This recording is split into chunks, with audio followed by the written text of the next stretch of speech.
จักเซนนี่สร้างเตาะความห่างวะรอบไหม12สำเร็จปลาแก้วเนี่ยสบายดีลุงได้หลายรู้บ้างดิได้หลายโลป่ะมานี่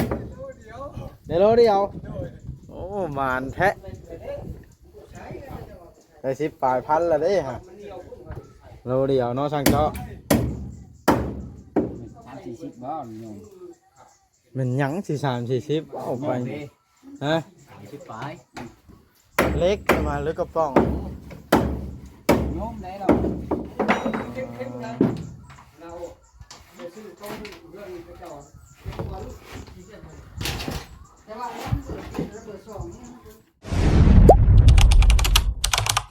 อย่าลืมกดติดตามเพื่อเป็นกำลังใจให้ผมด้วยนะครับทุกคนขอบคุณมากๆครับต่อซึ่งเปิดภาพขึ้นตอนกินข้าวอิ่มเรียบร้อยสร้างกับบได้ยุดฮอดนาทีหนึ่งลุยต่อเลยพี่น้องเลยก็ทำหน้าของที่ของไฟของเราเมืองเราบทท่านมีหน้าที่แล้วก็ยืนมีแล้วบ่ที่เห็นยังจังนะถ้าสีใส่ตัวใดนะไปหาวถ้าสีขาวบ่เลยนะถ้าตั้งหลังในต้น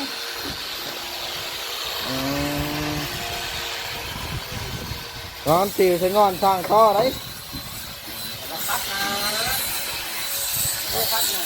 นี่ลุงนี่แล้วเหรอว่าตัวนี้ลุงลุงแล้วตัวนี้เมื่อคอยลองไหมยันคือตะปูและยันคือขานะโอ้ตอนนี้ลบเรื่องมันลบ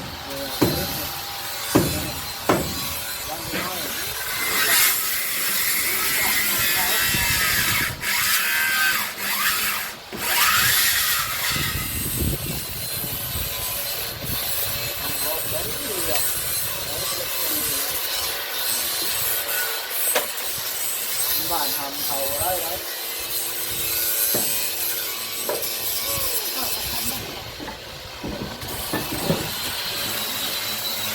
ต้องกระดาษนะนี่เป็นหนึ่งนะนี่เป็นตัวนะเรียบร้อยดูนายจัดการลุงนะเรียบร้อยแล้วตัวนี้ซีตัวนี้ที่สีตะมูไม่ได้จริงได้จริงว่าในน้ำเราก็ดูปฏิฆาทเข้ากันนะนั่นก็ได้เรา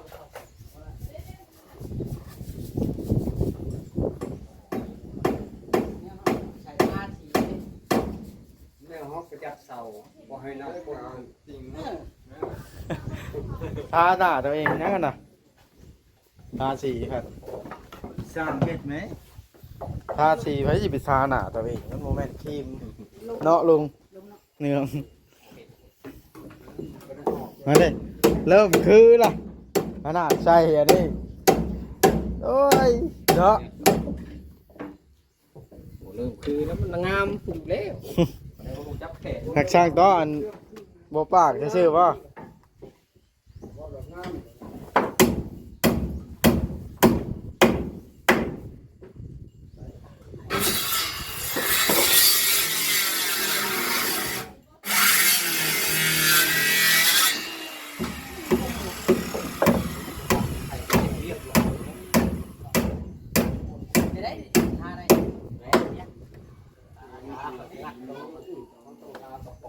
พอได้ปรึกษากันเรื่องอันผสมสีป่ะ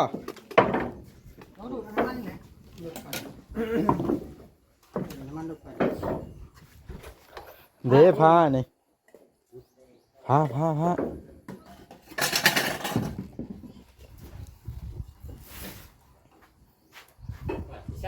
งัดทางนอกมันบ่ได้ได้เลือดผ่ามันบ่นะแม่นทางในคุณว่าผ่ามันนะเลือดนี่แหละแม่นเลยแหละลุงแม่นยันว่างัดทางงัดกระป๋องเป็นงัดผ่า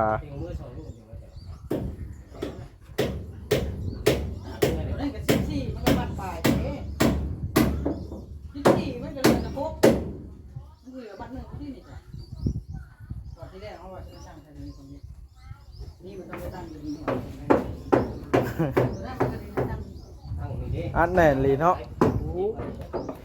เพื่อความปลอดภัยอากาศบ่เข้าเนาะเอาก็ได้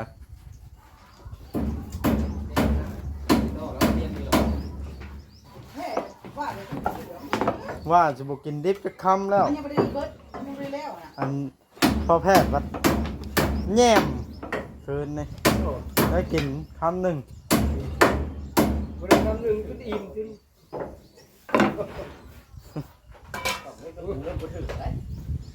ผมไม่หมดรถเฮ้ย สีหยังนี่ลงคือสีเหลือง โอ้แล้วสีไม่ดีแล้ว สี ไม่แล้วจะตีออกมามันจะได้พวกเขาสีไม่ บูแมนบ่สีตะมูก็ได้ โอ้ย สีทาหยังตัวนี้ ติ้งเนี่ย ทาสีไหมตัวนี้บูแมนบ่สีตะมูนะ อ๋อ เอ่อ แม่นคือห้องเบิ่งฉีดจมูกแล้วว่าตัวนี้มันบ่จมูกแล้วว่ามัน มันบ่แม่นตะมูเด้นี่ โอ้ยสีไม่ขยุ่งเลยนักไม่อย่างกูแหละ สีไหมอันก้านเหลือง ที่ก็เดียวกันแหละ ที่ผสมเรื่องนี้เลยคือออก ฟ้าตก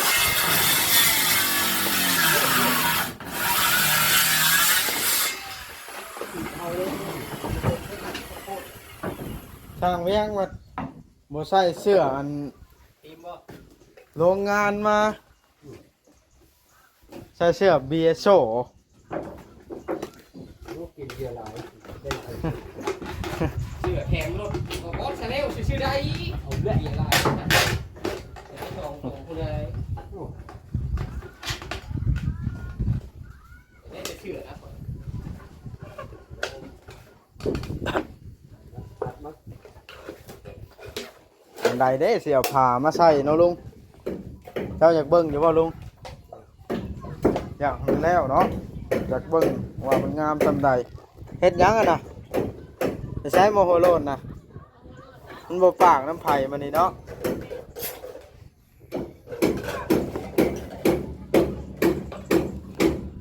อยากให้เด้ฝนบ่ตกมาแห้งๆให้อันให้ลุงเนืองอันมาเบิ่งว่ามันมีบ่อนหัวบ่นี่เพราะว่ามันบ่ทันใส่ผ้าพร้อมขึ้นง่ายนี่เนาะลุงเนืองเอาซิลิโคนขึ้นบีบโพดใส่แล้วได้คันเห็นนะพัดเกี้ยงแท้นี่ลุงคำดี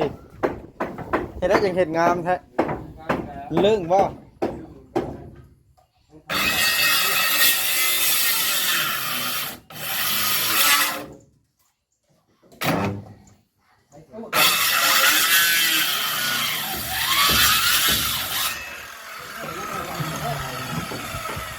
แมันใช้เล็กตัดนี่ยากกว่านี่บ่ลุง เพื่อนพ่อแก้ว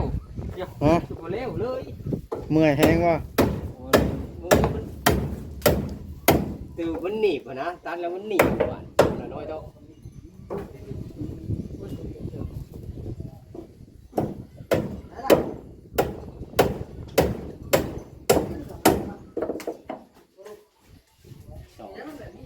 2 ลูกระวัง ข้าวก็กินน้อยเดียวว่าทางตอนนะ เยเมน ปากก็บ่ปากอีก ว่าได้วางนี่ มาดจะเห็นว่าจ้อยพามาด แบบลิงโตนะเอาหนูมู เห็นว่าจ้อยพามาดละมาดรถบ่ได้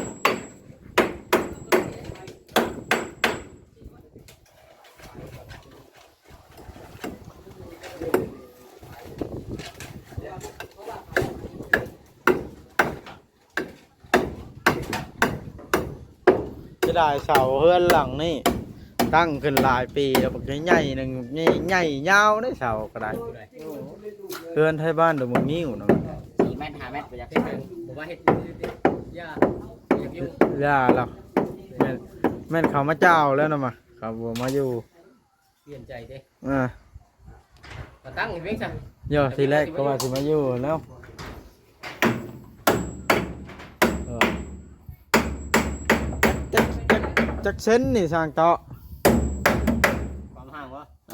รอบไหม 12สำเร็จป้าแก้ว เนี่ยสบายดีลุง ได้หลายรู้บ่ดิ เวลาโลป่ะมานี่ ในโลเดียวโอ้หมานแท้ได้10ปลายพันละเด้ฮะโลเดียวเนาะช่างเจาะ 30-40บ่โยม มันหยัง40-40เอาไปฮะ 30ปลาย เล็กมาหรือกระป๋อง โยมได้เรา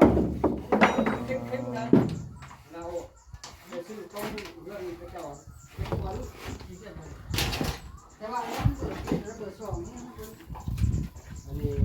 เฮ็ดหยังเด็ดนี่ปั๊มประชุมแล้วก็ตักเอาบ่ได้แต่ว่าท่อแค่ตัวเดินตักออกมาประชุม โอ้ยดูเลยขนาดนี้มันหนักก็ได้ ใส่เสื้อทีมเบิ่งบ่ออกบ่เข้าเลยบาดนี่ว่าไผเป็นไผมันเสื้อคือกันแฮงบ่ได้คือกันคักปานใดบ่ฮะมันหยังทางเตาะอืมแล้วขึ้นท้ายหลังคา เราย่าน บีบซิลิโคนใช้ แล้วเราบ่ อ่า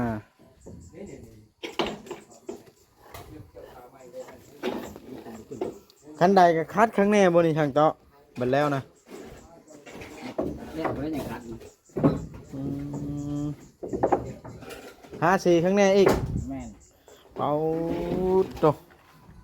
โคตรก็เหลือสร้างโต๊ะ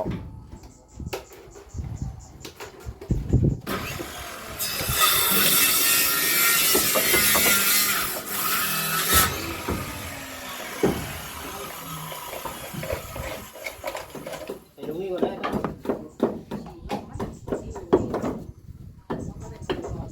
ใส่ตรงนี้ครับดูแล้วมันมีแห้งครับท่าน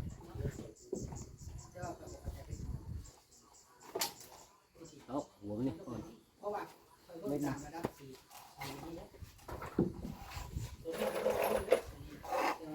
พอได้ทำหมก2ลูกอ่ะทำไมได้จุ่มแค่หัวเดียว แม่นแล้ว อาจจะเข้าทีเดียว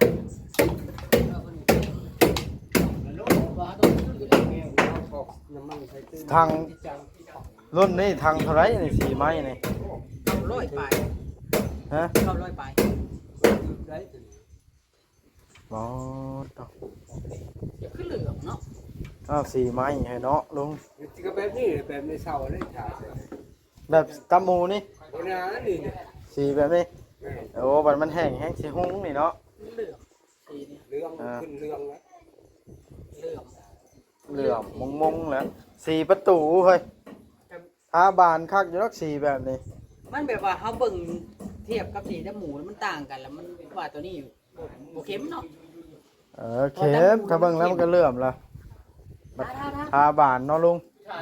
สีเหลือง เคยว่าเดี๋ยวเคยเอา บ่ได้แม่นเหลือง ไปเจ็ดตะก้อนนะเคยเอาเบอร์หกสีนะนั่นเหรอ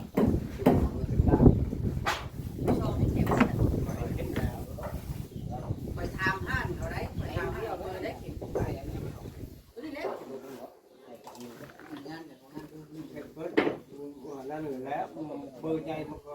ใหญ่ขึ้นได้ป่านนี้ ท่าท่า นี่หรอไง มันงามเลย ใส่แล้วลูกนี่ใส่ใส่แล้วมันยังไหล กับนี่ก่อนเอาได้ครับ เป็นได้ไหนประกันพักตื่นชาเรื่องสีแล้วคนนั้นได้เห็นว่าไหนดิ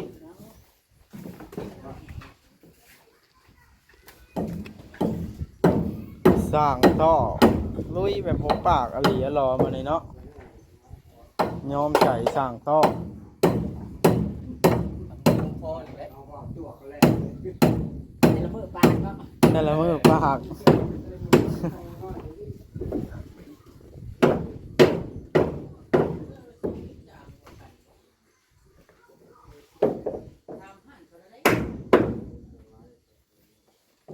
ทามึงเลยมาให้งามเลย ฮอดแล้วบ่เดือนสร้างท่อ ประมาณ นะครับตั้งเชา ได้ นะครับสร้างตั้งเชามานี่นะ แม่สิเข้า30แล้ว เดือนแล้วข่อยว่านะครับตั้งเชามานี่เอ้าข่อยไปห้องหมอกับหลังตั้งเชาหั่นน่ะบ่ไป ไปห้องหมอก็สร้างเวียงตอนนั้นนะไปมุกดาหอกทหารนะเนาะ แม่นเลยเห็นเรียกผมท่านในห้องเดือนทีเดียว พอสินัดพอเดือนนี่เลยนี่ นะ สินัดอะไรนี่เนาะ เดี๋ยวกินแต่ยาบ่านี่เนาะโมวิลกินคู่มือน่ะเดี๋ยวนี้กัน แปลไม้เดือนนึงยังถุงปุ๋ยนึงเลยนี่ อืม จนเมื่อไหร่มันลงเรียนผมเข้าให้มันลงมานะจะมันไปนั้นเต็ม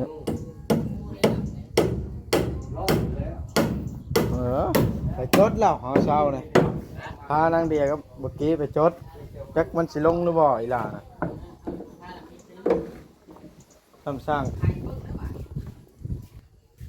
ลูกแล้วใส่เลยใส่ดูแลมาหน่อยสิจับให้นี่หรือว่าโบเฮ็ดบ่เฮ็ดแล้วมันห่างผมลงมาก่อนรถ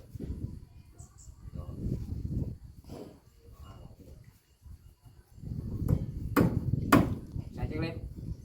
แล้วแต่เนาะผู้สาวที่ชายในเก่า ช่างเมืองกับช่างคำดีลุยล่ะว้าตกขนาดบ่ทันนั่นนี่เนาะบ่ทันได้ ท่านได้แก้ได้น่ะ คัดได้นี่เห็นคัดแล้วเบิดจังท่านี่ แล้ว มันนั่นก็บ่ติดแหละสิพ่นมันแห้งว่ามันจะงามนะลุงมันเปียกนี่ยังบ่มันบ่ขึ้นสีปานใดเนาะอ้าวไปอีกแล้วบ่ มากินน้ำซื้อไว้ดิ เออเอาจนค่ำมะลินี่เนาะเก็บได้มื้อละ2 โลบ่กระป๋องมาแล้วมื้อละ2 โลโลละ30ก็ได้60,000 15,000 ฮะ แล้วสีไม้นี่เก็บมาเป็นสวยเนาะ อืม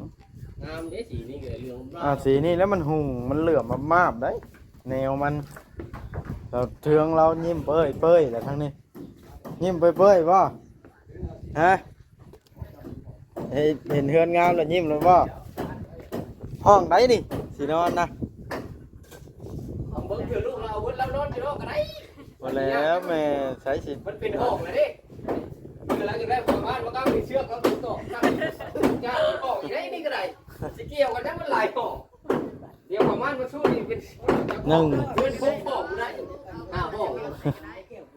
1 2 3ค่อยกันยังสิเฮ็ดห้องเฮือนอยู่ค่อยก็ได้หาเงินก่อน หลายปีแห้งก่อน อีกหลายปีกันลูกใหญ่กันจังสิมีห้องนอน เอาผ้ายางแอมอยู่กระลาดนอนกัน คำตีเลยว่าทางเพื่อนลูกของหน้าของนายสบาย แห้งมันเป็นสีเหลื่อมได้ เหลือมเหลือมมาเนาะ ครับเป็นสีเหลืองเพราะ บ่เหลืองทำนี่แหละ จะเบิ่งเทียบกับอันนี้จะเบิ่งเทียบกับอันนี้แล้วเอาถ้ามัน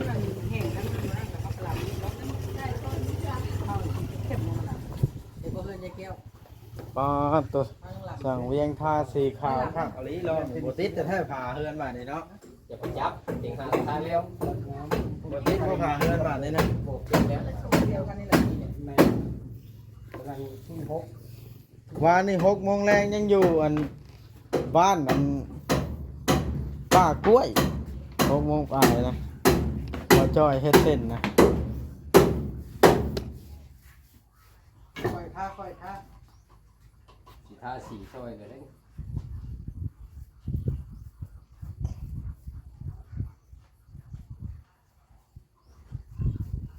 พูดเลย30 ลูก สร้างกำลังลุยงานถ่ายรูปเอากัน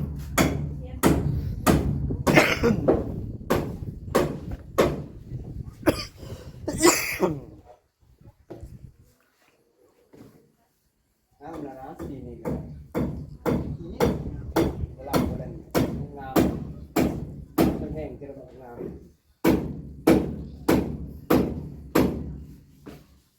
ขึ้นกับใหม่เลย คืนไม่เด็ดคืนสีเลยเนาะสีทาคืองามทั้งนั้น มันคือเพื่อนเขาใจไม่แต่ใหม่ที่ล้วน ป้าแต่คือเหลื่อมมากๆมันนี่ลุง ๆ เรื่องได้ เรื่องได้บุทันได้ง่ายอีกแล้วอันลูกจากลูก นี่ก็นี่เป็น สิพอชั่วโมงละลูกนะเนาะ เจ้าสิได้คลิปหนึงเลยยังบ่แล้วบ่ง่ายจากลูกเด้ มือเฮ็ดไว้มือพกไหน มันเด้เขามีแปรงนุ่มลิงทาก็เป็นนะทาช่อยกันนะมาทาแม่นุ่มลิงช่อยกันนะพลลูกนี่ แล้วเด้อ ให้หมูย่างไหน ฮะ โยโมแมนเอาแปรงไหมได้ชักแล้วมันคนละสีกันบ่ได้เด้ นักแบ่งบุญ นี่ขี้หาเบ้างนี่รัดกระโปรงทอกไปตั้งท่าพลลูกนะ อย่างตัวนี้ดิ แม่แม่ เบิดแล้ว เบิดแล้วซะ เพื่อนที่แรกไม่ได้ แล้วก็เพิ่นล้ำล่ะ เป็นได้ เพิ่นอันตัวนี้เด้มันแข็งวะเอาตัวนี้แล้วนี่เอ้ามันเป็นสีขาวนี่นี่ตั้งเอาเลยนี่เบิ่งให้สิเฮ็ดให้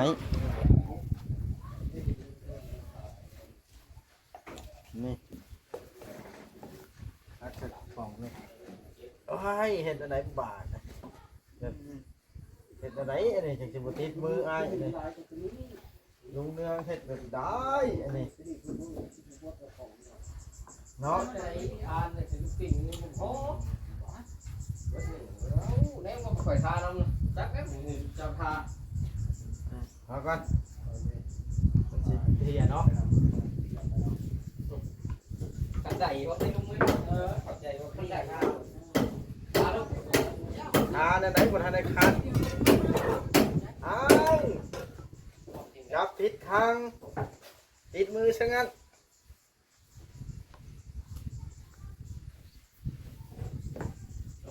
ตุ้มลิงกับท่าข้างซ้ายอันนี้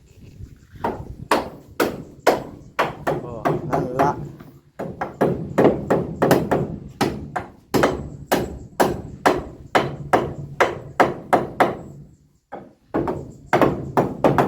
สีขาวมันเปื่อยใช่ป่ะสีขาวมันเปื่อยใช่อะไรสิเป็นสีป่ะเนี่ยแล้วจะให้ลุงเนื้องไปลำเล็กน้อยเนาะ โบราณก่อนล้างสีนั้นมันจะ อันนี้มันเป็นสีขาวได้ป่ะในลูกตุ้งสีขาวได้ อย่างนี้นะมันแห้งแล้วก็มาลำใหม่ หัวสั่งเนาะเอาถือว่าคลิปนี้นี่มันยืดยาวเลยได้นี่คลิปนี้เนาะ ขาไหนแห้งไหนได้ป่ะน่ะว่าให้ทุบเอาทุบดูไหน จบคลิปได้แบบนี้เนาะลุงคำดีมันยาวแห้งแล้วเนาะ ยาวเลย จบคลิปก่อนวะ เดี๋ยวก่อน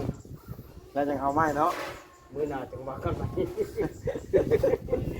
โอเค